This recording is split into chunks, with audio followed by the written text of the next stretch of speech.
खबर शेयर कई पिया मटियारी में रिपोर्ट निसार अहमद लिगारी जी। जाली मीडिएट के ज़रिए मुल्क में क़ौम जे मथां एक जाली हुकूमत जो क़याम अमल में आंदो वियो।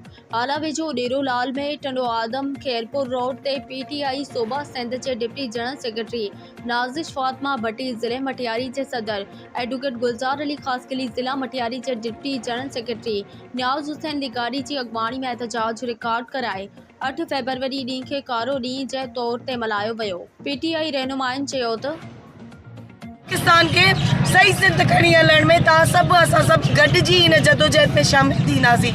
छा थींदो, वधि में वधि जेल थींदी न, मोचड़ा लॻंदा, मार खाईंदा, बेइज़त कंदा, ज़लील कंदा, पर हिकिड़ो मरंदो त चार उथंदा।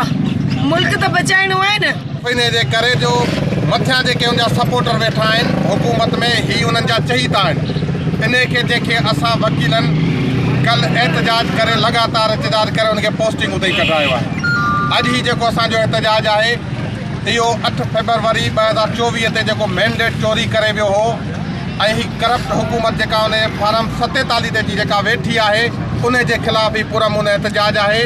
ऐं असांजे अज़ीम लीडर इमरान खान खे रिहा करण जे लाइ हीअ जेको असांजो एहतजाज आहे पुरअमन एहतजाज कयो वियो आहे।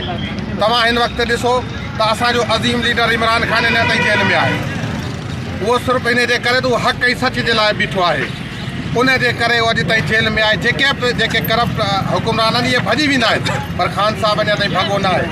सचो माण्हू आहे, सचो थी बीठो आहे, जेल में आहे, पर अञा ताईं बीठो आहे।